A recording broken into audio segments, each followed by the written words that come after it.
Bismillahirrahmanirrahim. Assalamualaikum warahmatullahi wabarakatuh. Alhamdulillah, la ilaha illallah, la haula wa la quwata illa billahil aliyil azim. Raditu billahi rabbah wa bil islami dina bi Muhammadin nabiyya wa rasulah. Allahumma shalli ala Muhammad wa ala ali Muhammad wa ala alihi wa ashabihi. Ba'du, saudara-saudaraku sekalian, para pemirsa, kawan-kawan dimanapun berada, mudah-mudahan dalam suasana apapun yang terjadi di sekitar kita, kita tetap dalam hidayah yang diberikan oleh Allah. Karena hidayah itulah yang membuat kita menjadi manusia yang dapat menjalankan kehidupan ini dengan baik dan benar. Kita berharap juga agar seluruh saudara-saudaraku sekalian dimanapun berada yang melihat acara ini tetap di dalam rahman dan rahim Allah, diberikan kemudahan dan kemudian teratasi segala persoalan-persoalan kehidupan dengan kita selalu melibatkan Allah. Ya, jadi kita harus senantiasa melibatkan Allah di dalam semua apa yang terjadi pada kehidupan kita ini. Saya ingin mengajak diri saya, menasihati diri saya dan kaum keluarga, bagaimana kita dari hari ke hari, dari waktu ke waktu menjadi orang yang semakin kaya. Ya. Bagaimana kita menjadi orang yang semakin kaya, tapi kekayaan itu tidak semata-mata sifatnya materi, ya. Karena kalau kekayaan itu sifatnya materi, itu kita akan seperti meminum air laut, makin diminum itu semakin haus. Nah, saudara, apa kekayaan yang perlu kita tingkatkan dari proses perjalanan kehidupan kita ini? Nah, kekayaan itu sebetulnya banyak sekali, ya. Tetapi yang paling utama ya adalah bagaimana kita memaksimalkan akal, ya. Menggunakan akal ini dengan sebaik-baiknya. Ada akal itu, ada yang mengatakan ada 3 unsur, ya, yaitu kemampuan rasional kita, jadi berpikir secara rasional, kemudian bagaimana rasa yang kita miliki, sense, ya, kepekaan, ketajaman, ya, kemudian nafsu, ya. Nah, tentu nafsu ini juga di dalam, kalau kita baca Al-Quran, ada nafsu amarah, ada nafsu lawamah, dan ada nafsu mutmainnah. Nah, sudah tentu yang kita harapkan kekayaan dari nafsu yang kita miliki, ada nafsu mutmainnah. Nah, sudah tentu yang kita harapkan kekayaan dari nafsu yang kita miliki itu adalah nafsu mutmainnah, ya, nafsu yang senantiasa mengajak kita untuk selalu berbuat yang terbaik. Nah, jadi kalau kita hayati benar-benar, benarnya bahwa kekayaan yang paling utama itu adalah akal, ya. Jadi semakin kita menggunakan akal kita dengan baik, maka itu akan semakin cerdas, dan kecerdasan itu akan membuahkan banyak sekali inovasi, membuahkan banyak sekali kreativitas, ya. Karena akal yang makin kaya itu kita semakin kreatif, ya, semakin kreatif dan melahirkan gagasan-gagasan, ya, konsep-konsep yang menyelesaikan masalah kehidupan ini.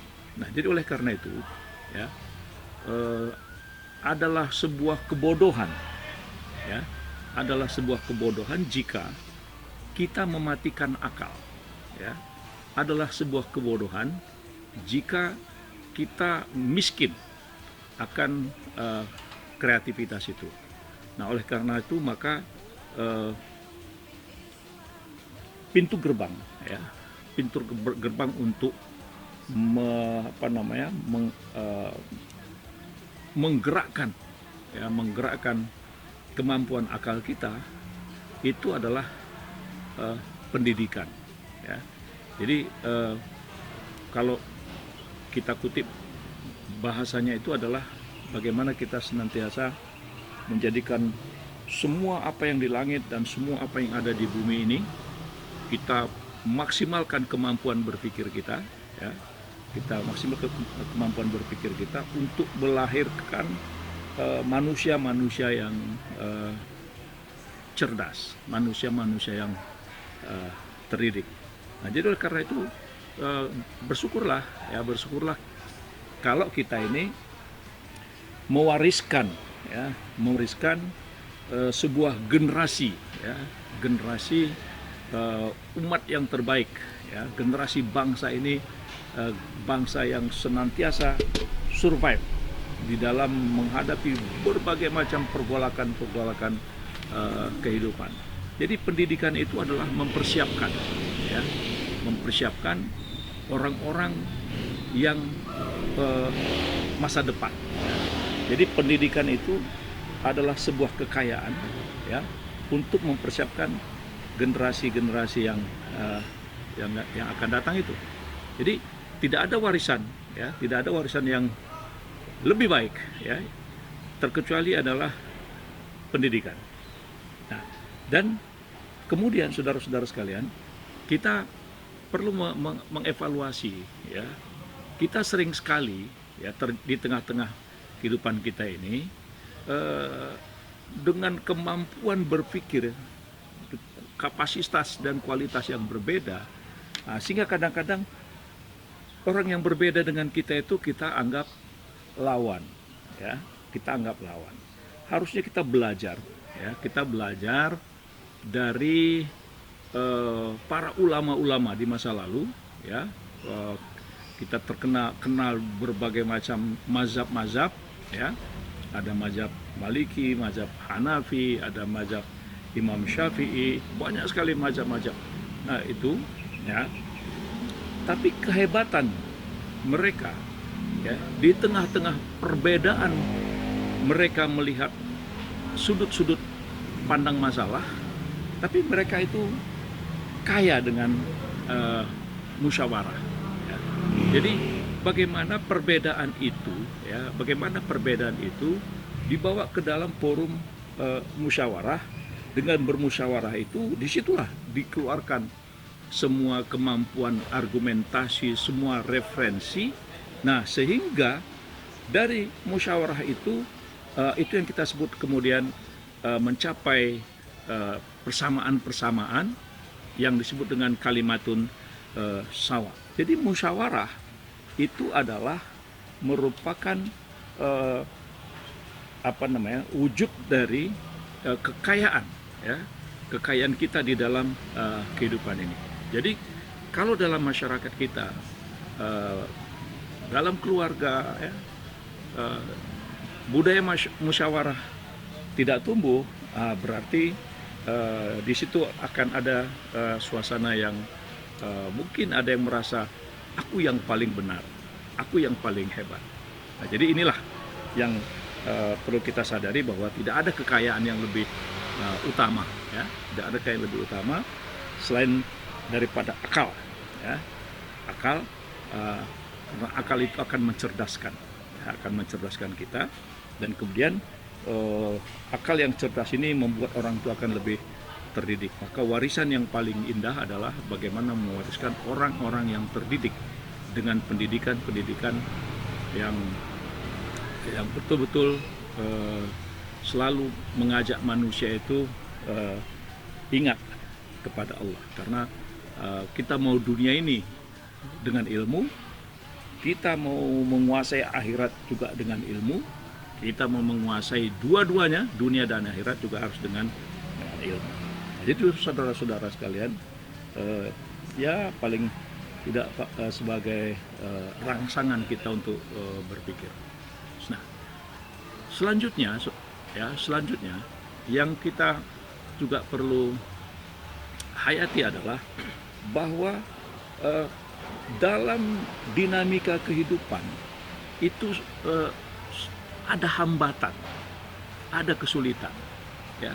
Jadi itu memang sudah merupakan hukum, ya. Kalau aku bilang sih itu adalah hukum kehidupan. Jadi dalam kehidupan ini ada pasang surut. Jadi setiap orang ingin mencapai puncak, dia harus melawan gaya gravitasi, jadi hambatan, ya. Jadi siapapun orang yang akan mencapai sebuah kesuksesan, dia akan menghadapi berbagai macam hambatan-hambatan, kesulitan-kesulitan. Ya, saya kira contoh-contoh di dalam Quran itu banyak sekali, ya. Bagaimana ketika Musa harus mendampingi Nabi Khidir, ya kan? Ada action yang dilakukan oleh Nabi Khidir, tapi Nabi Khidir sudah mengingatkan Nabi Musa, tapi Nabi Musa mengatakan, ya, aku akan sabar bersama-sama mendampingi kau, gitu, ya. Nah, begitu juga kisah-kisah lain, ya, cerita pemuda Ashabul Kahfi, yang mereka begitu gigih berdakwah, tapi pada zamannya penguasa tidak suka dengan sikap kritis yang dilakukan oleh pemuda-pemuda Ashabul Kahfi, yang kemudian dikejar dan akhirnya lelah, berlindung mencari tempat pengamanan masuk ke dalam gua. Nah, itu contoh, ya. Nah, tapi mereka terus tidak berhenti, ya, menghadapi kesulitan-kesulitan itu. Nah, sudah tentu orang yang bertahan, ya, orang yang bertahan dan tidak pernah mengenal lelah menghadapi berbagai macam kesulitan, itulah kesabaran. Karena orang sabar itu adalah orang yang bertahan, ya, bertahan di dalam menghadapi berbagai macam hambatan-hambatan kehidupan itu. Makanya ya kalau kita baca-baca buku, baca-baca Quran, ada kata-kata innallaha ma'as sabirin. Jadi sesungguhnya Allah itu bersama orang-orang yang sabar. Jadi orang yang sabar itu Allah akan berpihak kepada dia, ya kan? Kemudian ada lagi wasobiru warabbitu, ya kan? Bertahanlah kamu di dalam kesabaran itu, ya kan? Jadi memang kesabaran itu sebuah sikap kita, ya, di dalam menjalani kehidupan ini, ya. Mau jadi apa saja kita akan menghadapi kesulitan-kesulitan itu, ya. Nah, tetapi bagaimana kita menghadapi kesulitan-kesulitan tadi dan kemudian kita bisa mengatasinya. Nah, jadi dalam hal ini, ya, kesabaran itu terjadi pada diri kita. Ada peristiwa itu terjadi tidak kita inginkan, ya, tidak kita inginkan, ya. Jadi sesuatu yang tidak kita inginkan dan kemudian kita bertahan dalam suasana yang tidak kita inginkan itu. Nah, jadi itu paling tidak menunjukkan satu model, ya, model bagaimana kita menghadapi perjalanan kehidupan ini yang memang ya apalagi bahasa kita sekarang, ya, yang waras, yang sabar. Nah, jadi orang yang memiliki kemampuan berpikir arif, bijak, mendalam, hikmah, ya, dia harus bisa mengatasi kesulitan-kesulitan itu. Karena di balik setiap kesulitan, pada dasarnya di situ ada kemudahan-kemudahan, ya. Fa inna ma'al usri yusra. Ya, jadi artinya maka pada setiap kesulitan-kesulitan itu ada kemudahan-kemudahan. Jadi artinya setiap kesulitan yang kita hadapin, jika kita bertahan, ya, kita bertahan, maka kesulitan itu akan teratasi. Nah, ya contohnya bagaimana dulu para ulama-ulama, ya kan, mereka berdakwah, datang dari berbagai macam penjuru, ada dari Sudan, ada dari Yaman, ada dari wilayah Asia Tengah, ya. Mereka masuk ke seluruh wilayah yang ada di Asia Tenggara ini, termasuk di wilayah Nusantara ini, dengan berbagai macam gelombang badai mereka hadapi. Dan akhirnya buah dari kesabaran mereka berdakwah menyebarluaskan Islam itu akhirnya mencapai hasil yang sekarang ini kita rasakan, ya. Jadi itu satu contoh bagaimana kesabaran itu adalah bagaimana menahan diri kita dari sesuatu yang tidak kita inginkan karena dia terjadi, ya. Nah, saudara-saudara, saudara-saudara,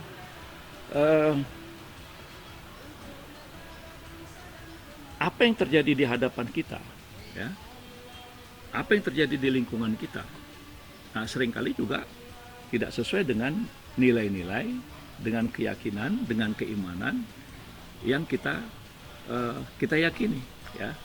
Nah, apalagi misalnya kalau kita bernegara, berbangsa, ya, kita sudah sepakat dengan undang-undang dasar yang kita bangun, ya kan? Nah, tapi kemudian terjadi banyak penyimpangan. Nah, lalu apakah kita berdiam diri? Oh, nggak boleh, ya, nggak boleh. Jadi semua penyimpangan itu bisa dia menjadi api yang kecil. Kalau dibiarkan, dia akan membakar semua orang yang ada di sekitarnya. Nah, oleh karena itu kita tidak bisa, ya saya ketika awal-awal dulu setelah menyadari Islam itu adalah ad-dinullah, ya, inna dina indallahil Islam, ya, dan kemudian diajarkan bali walau anil ayah. Jadi sampaikan aja lah, walaupun kita cuma tahu satu ayat, ya, hanya satu ayat kita tahu, tapi kita wajib menyampaikan. Itu artinya apa? Artinya kita tidak boleh berdiam diri, ya. Jadi kita tidak boleh berdiam diri terhadap sesuatu, ya, sesuatu yang tidak benar di hadapan kita, ya. Jadi hebatnya Islam, ya, indahnya Islam itu karena dia saling mengingatkan. Jadi indahnya Islam itu dia saling mengingatkan orang-orang yang ada di sekitarnya, mengingatkan teman-temannya, ya, mengingatkan orang satu sekeluarganya, masyarakatnya, atau dalam konteks bernegara dia mengingatkan pemimpin-pemimpinnya, mengingatkan wakil-wakilnya. Kenapa? Karena memang seorang yang beriman sesuai dengan kapasitasnya, sesuai dengan porsinya, sesuai dengan posisinya, dia nggak boleh berdiam diri, ya, nggak boleh berdiam diri. Ya, saya yakin kita semua menyadari bahwa bangsa yang mampu membangun peradaban itu bangsa yang sudah terdidik, ya terdidik seluruh anggota-anggota masyarakatnya tidak berdiam diri terhadap sesuatu yang menyimpang dalam kehidupannya. Nah, ini yang sering diungkapkan oleh para ulama, ya, kita jangan sampai berdiam diri terhadap sesuatu yang tidak baik di hadapan kita. Itu adalah al-amru bil ma'ruf wan nahyi 'anil munkar. Jadi kita mengingatkan, ya, Nabi Musa itu setelah dia mengungsi, ya, dia berhijrah dari Kairo, ya, dari Kairo ke Palestina, dari Palestina dia ke Jordan, ya, ke Jordan, sampai akhirnya Nabi Musa itu berjalan sampai ke wilayah Azerbaijan, Asia Tengah, berapa ribu kilometer itu, ya kan? Nah, itu semata-mata apa? Ya, semata-mata Nabi Musa itu dia berawal dari tidak tidak berdiam diri terhadap hal-hal yang menyimpang yang ada di hadapannya. Nah, tapi kemudian dia jalani semuanya itu, ya, dia jalani semua itu, dan kemudian dia diperintahkan lagi setelah lebih dari 10 tahun, dia disuruh kembali lagi ke Mesir untuk mengingatkan Fir'aun. Jadi saudara-saudara kalian, kita ya, saya mengajak diri saya, keluarga saya, dan semua orang-orang yang beriman untuk jangan berdiam diri terhadap sesuatu yang mungkar, sesuatu yang menyimpang di dalam kehidupan kita.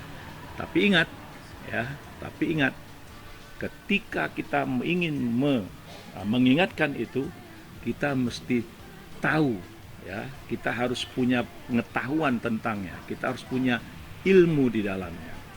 Nah, sebab apabila kita menyampaikan sesuatu yang tidak ada ilmu di dalamnya, maka semuanya akan dimintakan pertanggungjawaban oleh Allah Subhanahu wa taala. Dan hati-hati juga, ya, nauzubillah min zalik, ya. Ketika kita mengatakan sesuatu tapi kita kerjakan, ya, masyarakat kita bilang itu pasti bahasanya munafik kau, kan gitu kan. Nah, tapi di dalam bahasa agama, kabura maqtan indallah antakulu ma la taf'alun. Jadi janganlah, sangat besar, ya, sangat besar ketidaksukaan Allah, sangat besar kebencian Allah. Jadi kalau Allah sudah benci, ya otomatis manusia itu juga benci. Ya, karena pada dasarnya kebencian Allah itu selalu relevan, selalu berkaitan dengan nilai-nilai hanif, ya, nilai-nilai kebenaran yang dirasakan oleh manusia. Jadi jangan sampai kita mengatakan sesuatu yang kita tidak punya ilmu, karena sesungguhnya pendengaran kamu, ya, hati kamu, ya, itu semua akan dimintakan pertanggungjawaban. Atau misalnya bahasa di dalam surat An-Nur, ya, surat An-Nur surat 24 ayat 24. Yauma tashhadu alaihim alsinatuhum wa aidihim wa arjuluhum bima kanu ya'malun. Jadi di situ Allah mengingatkan bahwa pada satu waktu, pada satu saat, ya, apa yang diucapkan manusia itu, apa yang dilakukan oleh tangan manusia itu, kemana langkah-langkah kaki manusia itu, semua nanti akan ditunjukkan oleh Allah. Ya. Jadi artinya apa yang dikerjakan itu semua ada pertanggungjawaban. Jadi jangan sampai kita mengatakan sesuatu yang kita tidak punya pengetahuan di dalamnya. Jadi memang harus ada ilmu, harus ada informasi yang utuh, ya, sehingga jangan sampai kita bicara gosip atau menyebar fitnah, ya. Kalau zaman sekarang orang bilang